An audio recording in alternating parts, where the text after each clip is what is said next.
lot to cover this morning. When the plans for the tearing down, if you will, the Moulin Rouge were unveiled some time back, we saw somebody jump to the forefront to get very busy about this, and it was Katherine Duncan. And you heard that phone call. So much has happened in the last week. I don't know whether that was a week ago or 2 weeks ago, but you heard that phone call that Katie made into, and it wasn't even my show, it was Commissioner Weekly's show. And it was at the end of the show to begin with, and then I caught the tail end of it, so I hadn't had a chance to talk to either Katie or Commissioner Weekly, but I know there was some discussion about revisiting this issue because it certainly has been discussed for many, many years, since 1955. You can't help but ask yourself, whatever the issue is, no matter what side you are on it, how is it still an issue in 2017? Katie Duncan has had a lot of insight on it and a lot of dreams for it in terms of restoring its history and making sure that our young people knew where we were so many years ago. Katie Duncan, along with other members of the community, has created a movement, if you will, to reconstruct the Moulin Rouge and to save the historic Black West Las Vegas. And as you all know, the Moulin Rouge opened in 1955. It was the first racially integrated hotel and casino in Las Vegas, and it opened at an estimated cost of $35 million. I wouldn't even have thought it was that high back in 55.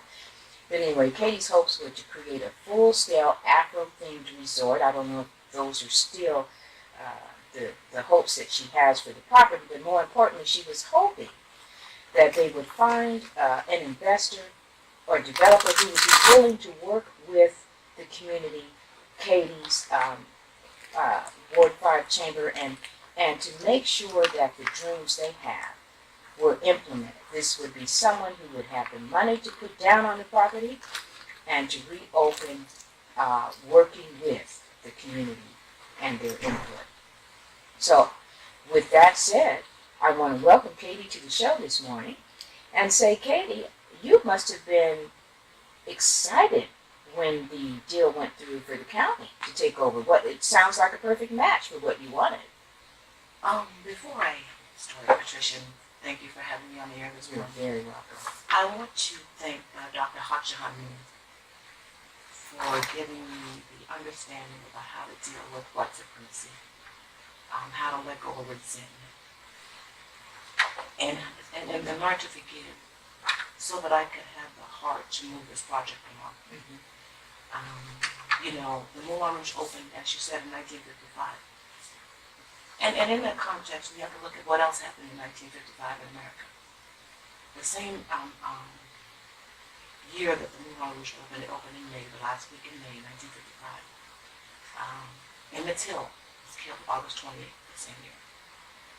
And this is before Rosa Parks even sat down.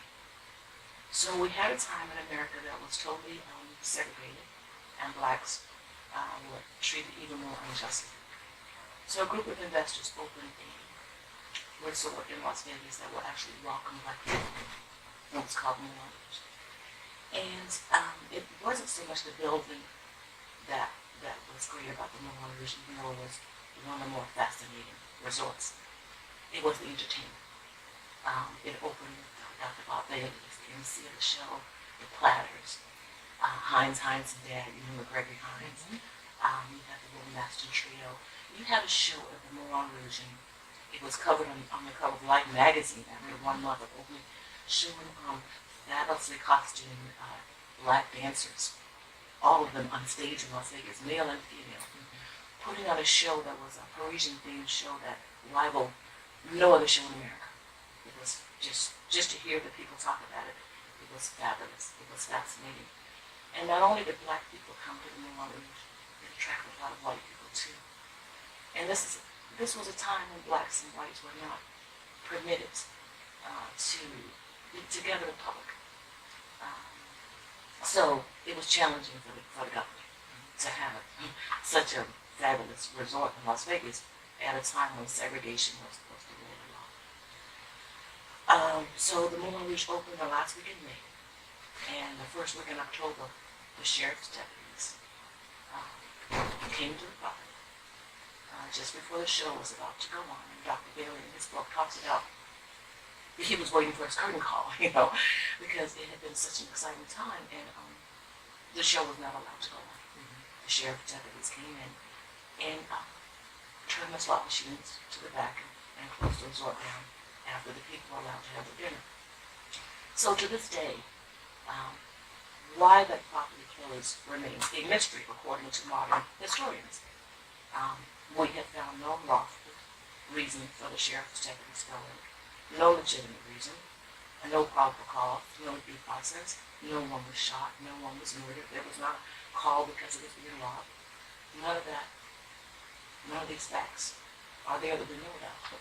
So this is still remains a challenge. So we believe that the Moulin Rouge closure was a hate crime. We would know it as a hate crime today. So this is one of the reasons why we believe it has to be restored so that we can walk back in history, rebuild this fabulous resort that was such an economic stimulus for Black people, so that we can go back to a time in history when we were proud in Las Vegas. Let me interject this. For the many, many years that most of us have been here, there have been a lot of stories, a lot of conversation about the Moulin Rouge, and I don't remember coming across a lot of people who were puzzled by why it was closed. They may have been wrong. It may have just been rumor. But a lot of what we heard was that there was mismanagement, money missing, theft by employees, which was not uncommon within that gaming arena, regardless of the property, because it just didn't have the constraints that it has today. That may or may not have been accurate, but I find it surprising when I talked earlier. I thought, how is it that we've not heard that issue before now? Really raised now, whether it's to the degree of a hate crime, I don't know. In fact, I thought a hate crime had to be perpetrated on individuals with bodily harm. I didn't think that it would be the closing of a property, which may be racist, and we've seen those kinds of actions done even by courts that are racist in nature. But I don't know that it would fit the statute of a hate right. crime. If we take it out of context and set the Moulin Rouge off by itself, you would say, nah, maybe not.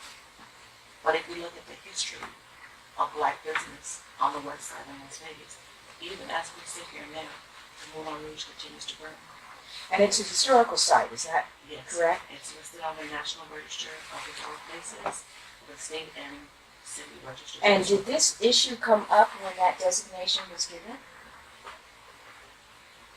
When we worked to have the Moulin Rouge declared a historic landmark, it was so that we could save the property. We knew that early on that the Moulin Rouge was open at a time when it did in 1955 was a very significant moment in Black history. It was the first integrated hotel of the San Jose. And it was built as that and advertised as such. It was before its time from a racial standpoint in America. It was illegal for Blacks and whites to even get married in America at that time. There are a lot of other buildings that have been burned in this. As a matter of fact, we've gone to the police department and asked for an investigation of the pattern that we've seen of buildings that are constantly being burned. As a matter of fact, there were 3 fires on F Street on the 4th of July. So not only is the Moulin Rouge burning now, there's been a fire every week this month. Even the day of the Mandalay Bay massacre, the Moulin Rouge burned. It burned on May 29, 2003, as it was about to close that show. As you know, it was about to change ownership this time. So there seems to be a pattern of escrow and fire. The fires on the west side, Zion Church, set that fire. We believe the number of fires in our neighborhood is to a point where we're under attack. There were 4 homes burned in the street that I live on in the last 3 years. I don't think anybody else in the city can say that there were 4 homes burned on their street. So there is an effort, a systematic effort to burn down the west side. And for whatever the reasons are, whether it be economic, whatever, demolition companies that are making money, as far as anyway. But whatever the reasons are, it has to stop. So we went to the police department and asked them to investigate why these fires are happening and if we could get any protection from the government for future fires. So. What has been the response of the community? These are some really strong allegations, and some of the conclusions that have been drawn, if I may say so, are to me quite a leap. So my first reaction is, so now what are the people in the community saying? Because to me, it almost defeats the argument of how much can be developed if these are the issues. And if you're saying, and what I think I hear you inferring here, is not only is there blight here in the community, but there is a systematic effort to destroy this community and burn it down. Nobody's going to want to invest in a community that is currently going through that, nor does anyone want to live there for their own personal safety. So how these statements, if in fact they're true, how do they support your cause to get people to rally behind the millions of dollars it's going to take to restore that property? Well, first of all, we have to get the government to admit that it's involved in a systematic effort. It has to stop. Sheriff Lombardo has to go back into his records and admit that his predecessor committed a crime against us as a people, which has... Who was his which? It was Sheriff Butch Label. Oh, you're talking about the one who's the sheriff of Kentucky. Why would a sheriff today... I don't even know that a sheriff today could... His office. How could he make that admission if he's not privy to that information? He did not witness it.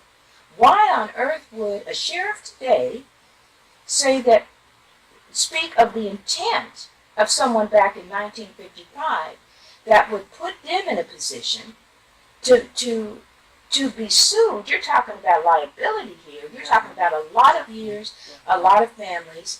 And so what I'm saying is not that it can't be true because the end result could be so damaging. I'm simply saying, realistically, what would ever make you think a sheriff today would make that kind of admission? What would be, why, and how would he have the evidence in front of him to make that determination if it was so many years ago and it is not a cause that the community, the black community, the NAACP, this is not something that we have been, a position that we have taken and have been fighting since 1955. So how would they go back and say, you know what, this is what we did back in 1955. We're sorry. I just don't see that happening. Well, there are facts. I'm sure the deputies who entered the property that night and put the padlocks in the doors, seems like they would have a written report. Seems like there would have been some records at the Game Control Board to suggest malpractice by the owners that would alert the sheriff to send his deputies in the first place. And so, even though it was 62 years ago, they haven't had a fire in their building. So they should have some records of why the deputies were sent in to close the doors. I reached out to people who were in the business of research. I reached out to both UNLV, KCEP, and to CSN, Michael Green. These are 2 people that have been at least talking about the Moulin Rouge and what happened over the years. And I simply said, there's no real reason in our minds why the Moulin Rouge closed. Everyone's been saying, we don't know why it closed, we don't know why it closed, we don't know why it closed. I said, maybe we're asking the wrong question. Maybe we shouldn't be asking why it closed. Let's ask how it closed. Mm-hmm. How did it close?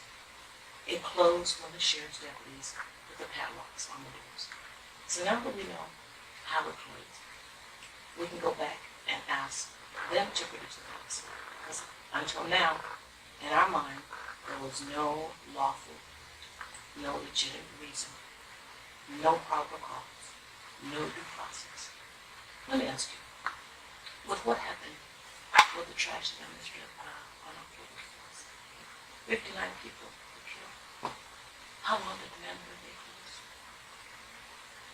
How long did the doors close? So what could have happened if we were on that was so serious? Let me ask this question. They would have to close that night. In all of the town halls and articles and conversations we've had, in fact, to be honest, I couldn't tell you off the top of my head how many shows we've done. Just my hour, how many shows I've done in 23 years on the Move On News. How many town halls, how many investors we've met with. Just, I can't begin to count it all. I can't imagine how we can convince people of the magnitude of what you're saying when I don't ever remember this issue ever being said before. How can that be? Okay, well, I have two people's voices that ring in my ear, and one that pounds in my heart. I spent countless hours with Roberta Johnson. Dr. Bob Bailey wrote it in his book. He said the sheriff closed the doors. That's who would close them if it was being closed down. Okay, and then Alice Key, she said the sheriff closed it. The sheriff came and closed the door. She was surprised. So if Alice Key was surprised, and she worked there. But see, that's not that. You know what? All that's telling us is process. Yes. When it's closed down, the sheriff padlocks it. No. The sheriff padlocked it, then it closed down. So let's not get it twisted. Well, it didn't go into bankruptcy until December. But bankruptcy does not necessarily have to be the only reason it's closed down. Well, there has to be a reason. And so there until the sheriff produces one, all we can say is, until now, there are no facts. But we know of. So if there are some facts, then they need to let us know. I just can't understand. I can't get past point A to me is why has this not been an issue in all of the discussions that we've had over the years about preserving it, about having it designated as a historical site, about its impact on the community and its history. I can't imagine the community having this sentiment about it and not expressing it in all of the town halls that we've had. Okay, so have you talked to people like Daisy Fox, Lucy I don't know Daisy, but I know the people that you spoke of earlier. I know I've been to town halls. I know I've been to meetings with Sarah Ann and Roberta Johnson, and I mean, just we know that both of them passed away for some time. Roberta even longer than Sarah Ann. But my question, it's still, I'm finding it unusual. Those are some horrendous allegations, and I certainly don't put it past the government, especially during that period. I'm just surprised that we've not heard people in the community. People are getting older, and we've lost a lot of key people in the community, but there are still a lot of people who've been here, since then. And I'm just surprised that we not, and I can remember meetings that were held in our living room, conversations my parents had with Dr. McMillan and Dr. West and Bob Bailey, and I remember when we moved into Charles Keller's home when we moved here, which made us the second black family in Bonanza Village, and a brick was thrown through our living room window within the first maybe 3 months or so that we were here. There were some conversations about the racism and what was going on here. I don't remember that being talked about from the time that we got here in '63 to the last meeting, town hall, show that we've done. I'm trying to figure out why, even though Bob Bailey may have said in his book some of what you're alluding to, why has the community not questioned it, discussed it, NAACP take action on it, demand some answers? Why do you I think it's because we've been asking the wrong question. And even the historic marker in front of the property says, the reason for the Moulin Rouge's closure still remains a mystery. And so when I read the marker, I said, the reason for its closure still remains a mystery. So let's stop looking for the reason why it closed. Because we know it was white supremacy. But we didn't call it white supremacy in 1955 and 1963. Blacks were not as bold to say white supremacy and call it what it is. We called it maybe, I don't know, what Jim Crow. But today, we are bold enough to call it like we see it, and we know it was white supremacy. In fact, by the time you got here in 1963, the climate had changed in Las Vegas. By the time 1963 arrived, there had been an important meeting at the Moulin Rouge, and today it's known as the Moulin Rouge Agreement. So Dr. McMillan and Dr. West and Roberta Johnson, these people were bold enough to stand up and say, we're not going to take this anymore. So they convened a meeting at the Moulin Rouge. They met with the powers that be, so to speak. Brian Hinkring's son, who was the editor and publisher of the Las Vegas Sun magazine, convened this meeting with the sheriff and the police and the governor, and they said, we're not going to take this anymore. We want black people to have the same opportunity as white people. And they threatened to march on the strip, and I don't know what they would have done, but they threatened to take action against the strip resort if they didn't allow black or Negroes at the time to be accommodated in Las Vegas strip hotels. So by 1963, black people were sleeping on the strip. They were being tolerated, so to speak, on the strip by 1963. So there was a big step between what happened in 1955 and the civil rights of 1963. I believe the opening of the Moulin Rouge set the stage for the 60s civil rights movement. So fast forward to where we are today, and the fact that the county won the bid for that property. Tie all that in for me, the significance of all that you're saying in terms of why it was shut down and whether it was white supremacy and just all the confusion about that, to where we are today, what you expect from the county, and what is the significance of making demands about getting answers for why it was shut down and what's going to happen to it today? Well, the significance is because of restoration. There is a tremendous divide in America between black and white people, and it's growing on a daily basis. And unless we go back in history to a point in time where we didn't have this tension and figure out what happened and fix it, we can't move forward. So the process of restoration, this is why historic preservation and restoration is so important. It's not just so much of putting the building back together, but it's satisfying people's heart. You know, what happened to the Moulin Rouge was hurtful. It was done by hateful people. So people like, I said, like Daisy Fox and Lucille Bryant, Q.B. Bush, Joe Neal, Helen Tolan, Marzette Lewis, Ruby Duncan, Hazel Duran, Otis Harris, Hannah Brown, Dee Dee Jackson.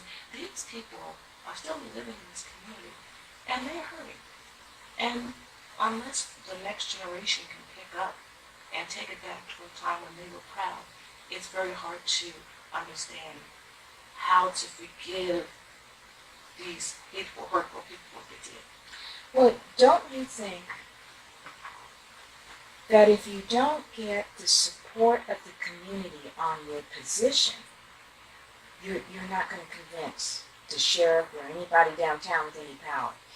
If the people that you've named and people you haven't named, but the people who were around at that time and believe as you do and feel the pain that you do, if you don't have those numbers of people speaking out, then you're a lone voice. And what little bit I heard of that call, and I remember mentioning when my hour began, I had two people here. One was a former police officer, and why does it escape me who the other one was? But I remember saying, oh, it was Antonio Vargas. And I said, anytime you have people, as this caller was on the last show, Katherine Duncan, who fights week after week, month after month, year after year on an issue that's she hasn't been elected to do, she hasn't been directed to do.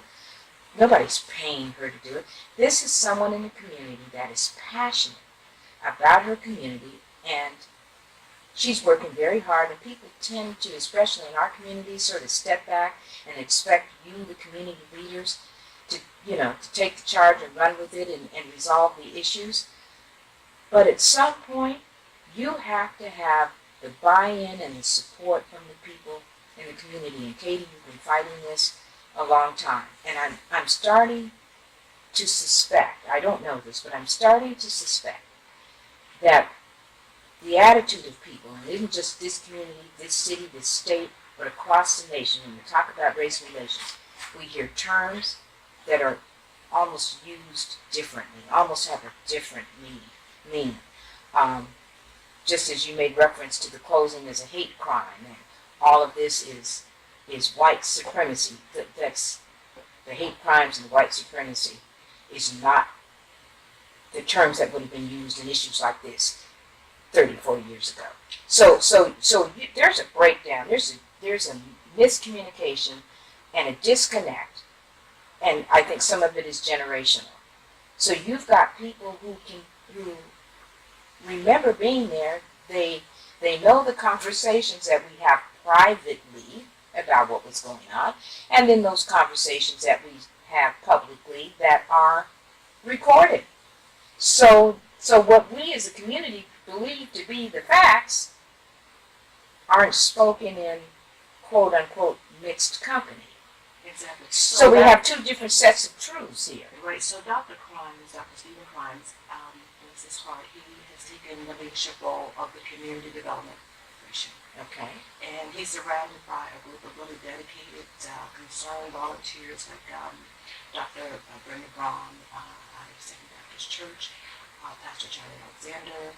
We have Tanya Burdens with Associated Builders and Contractors, and Kimberly Harrison, Devin Barnett, led by a senator, Robert Murphy, bless his heart. He, as a freshman, went to Carson City and wrote a bill to revitalize West Las Vegas. Mm-hmm. So he's been the one who's been fighting for this since 2005. It's not me. Foresee the community making any strides if this is still unresolved? Well, once people know the truth, people know how to make better decisions. But if people are constantly being lied to and not given complete information, then the condition in our community still becomes everything that happens on the west side is the people's fault. So the people who have been damaged and injured by government action are oftentimes criticized for our own condition. So look, we didn't get to be this way by ourselves. You shut down the stage where our entertainers were performing.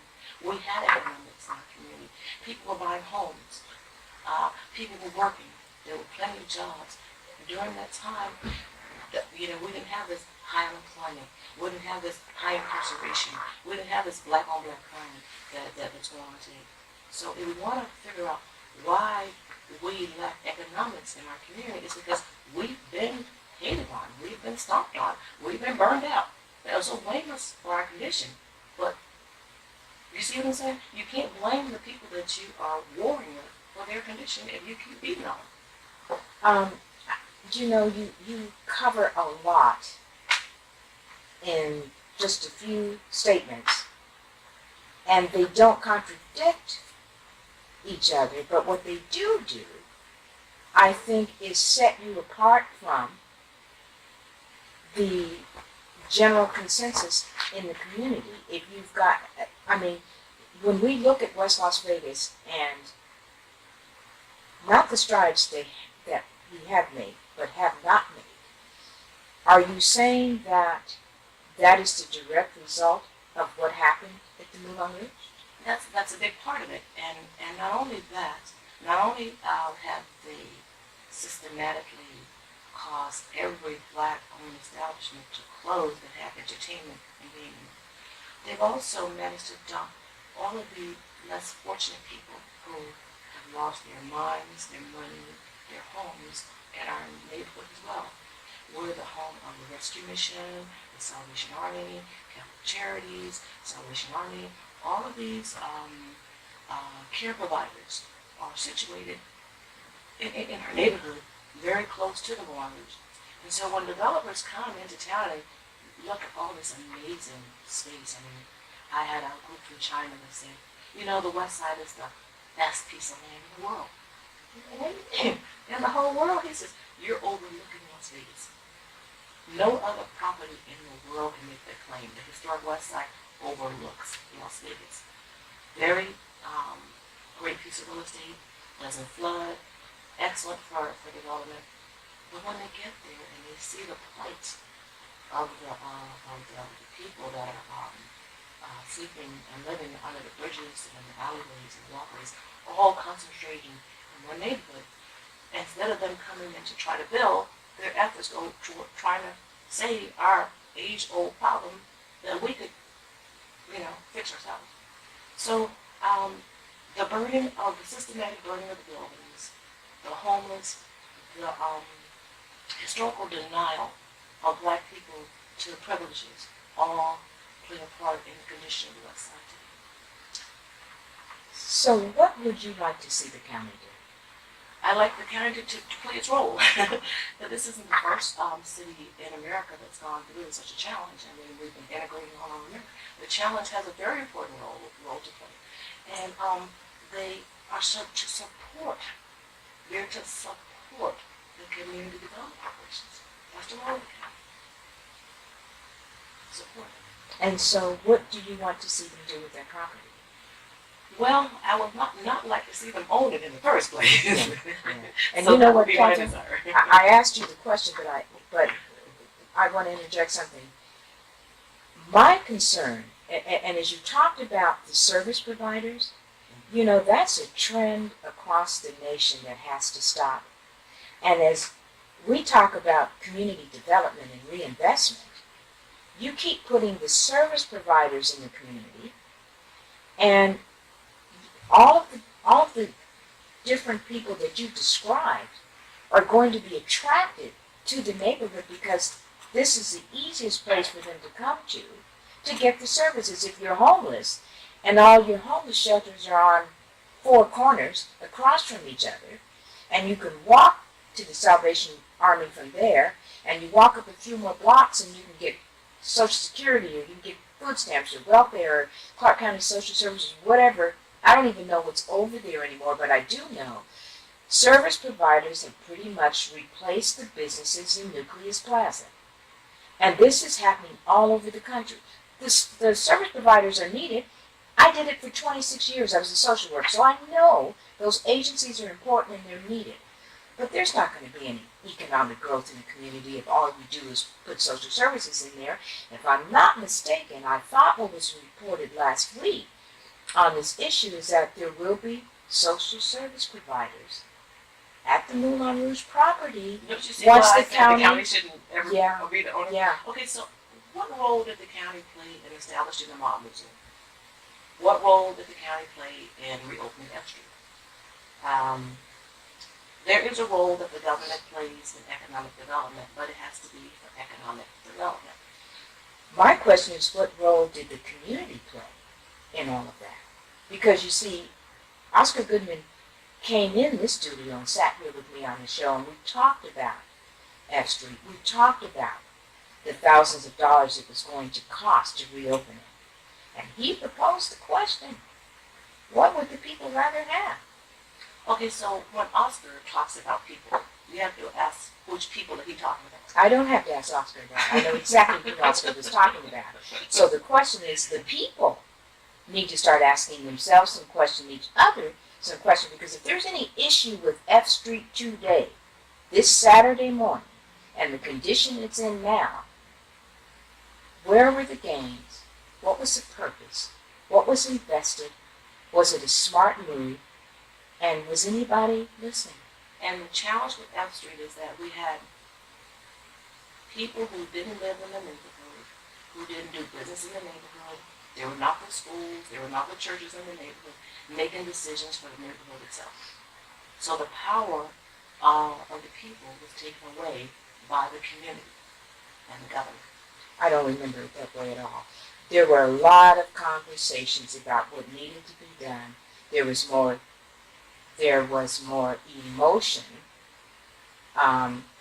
and outcry because of the perception, and whether it was true or not is a conversation we can have all day, but the perception of why it was closed and what was the intent and what was the purpose. And you're shutting us off. It's a slap in the face, and we will not have it. Exactly. So we didn't. They opened that wall up. People didn't ask F Street to be closed. The people didn't ask. The neighborhood did not ask for F Street to be closed. You're right. So who did? So who's making decisions for this neighborhood? Well, the same people that make decisions for neighborhoods all over the county. It's typically neighborhood associations. It's typically homeowners, landowners, the businesses within that neighborhood, the schools, the churches, the people who have a vested interest. So who are these outside people making the decision about whether this particular street should be open or shut? Who are those people? I don't know, but the people in this neighborhood have representatives that sit right there on those committees and vote on those decisions that are being made. So the people aren't completely left out. No, you're right. And remember, I was the one who made the first, and because I live on that street. And I drive down the street and I say, oh, the street's going to be closed. I wonder why. So I start asking my neighbors, do you know why the street's going to be closed? Have you heard why the street's going to be closed? None of us knew that the street was going to be closed until the sign went up. So who's making the decisions before the signs go up? It's not the people who should be making the decisions, and that's the white supremacy. I can't agree with that. I can't even let that go unchallenged, because I think that is a lot of what our problem is. Listen, if we assume that there is no process to the madness, if we sit here and try to tell the community that those decisions were made only because of white supremacy, I think we're doing the people a disservice. No, I didn't mean to say that the decisions were made only because of white supremacy. I said it was people making decisions for people, where the people should have been making the decisions themselves, had they been notified. I mean, I'm talking about property owners. I'm not talking about the transient people that are just sleeping on the bridge. I'm talking about property owners who bought property on F Street, landowners on F Street, who did not know our street was going to close until the sign went up. Exactly. Okay. Exactly. And I remember those points being made, and I also remember that I keep looking over there where the clock used to be. Here's the thing, Katie, I remember those conversations being made. I remember all of the emotion and the resentment on the part of community members when the decision was made to open the wall. And once that emotion gets stirred up, and we talk about the hate crimes, which is a result of the action of the city, or the government's action, as you put it, and as we talk about white supremacy, those are all of the necessary buzzwords that triggers the emotion for people to come out in numbers and make demands and support what you're doing and say, we want it, we are not going to accept anything less, and you tear down the wall. And today, people are not, those who live closest to that wall are not happy with what they see. Of course not. And it is exactly what I predicted. And as I said, when people walk away, when there'll be the big fanfare and the great victory, and you tear that wall down, and beautiful murals there, and it all. But you know what? 10 years from now, the people in the neighborhood will be forgotten. The money will have been spent. They got nothing from it. When we start to see the community as hysterical about the lack of quality education the children in this community are getting, as they are about F Street or the Moulin Rouge and what were you all doing back in 1955, listen, there are too many serious problems happening to people in the community today. And for us to fight City Hall and demand that somebody declare that the sheriff in 55 was a white supremacist or whatever this declaration ought to be, I need to know how is that helping the kids that cannot read by the end of 4th or 5th what grade. happens is we need to create our own economics for our own people. Yes, we cannot keep relying on the Las Vegas Strip to hire our people and put them to work. They're never going to do it. So we've got the highest unemployment, the highest incarceration. We've got all the high numbers. We have got to create our own economic engine for our own people. And it's time for us to have a beautiful African-American themed resort in Las Vegas that the world will come to. We have the best entertainers. I don't disagree with you, but I think we are doing the people a disservice. I think what you're saying is important, and I think that it could change this community. But if there's no buy-in from the community, if there's no there's buy-in. If there's no process of getting from point A to point B, then what happens is we look up and a year goes by, 5 years goes by, 15 years go by, and we continue to say the same things. You're going to get buy-in because it makes sense. But the question, Katie, hold on. The question is, how do you get there? How do you make that happen? Because people are suffering in the meantime. It starts with, I'm so glad you had me on the internet. It starts with people knowing the truth. People have to begin to heal. There has to be some reconciliation.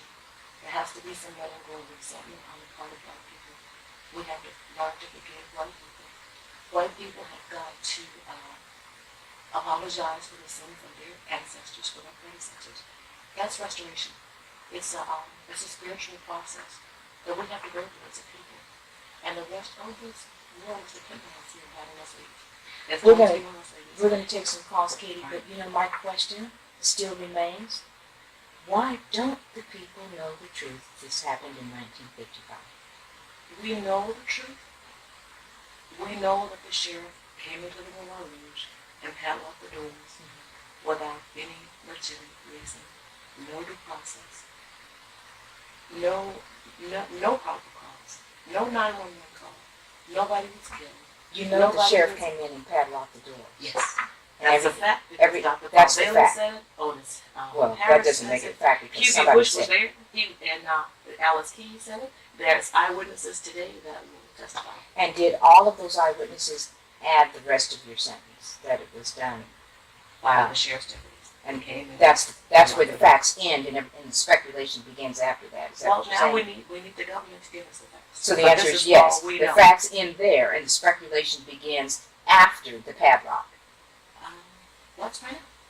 Let's get the facts. Well, but see, that's a little misleading. The people need to know. If you know that if you know it for a fact, you know that the sheriff's locked the door. Yes. But everything you've said beyond that, you don't know is a fact. That's speculation. All I can say is that until we know the facts, all we can say is that there's no lawful, no legitimate reason, no probable cause. That you know. No due process. Fourth Amendment, none of that happened. They believe in my heart. It begins with education. Yes. And maybe we can't save all of the people that need those services, but their children are still going to school every day, and we need to make sure that they're coming home to homes that can help them, parents that can help them, and we need to help the parents help them.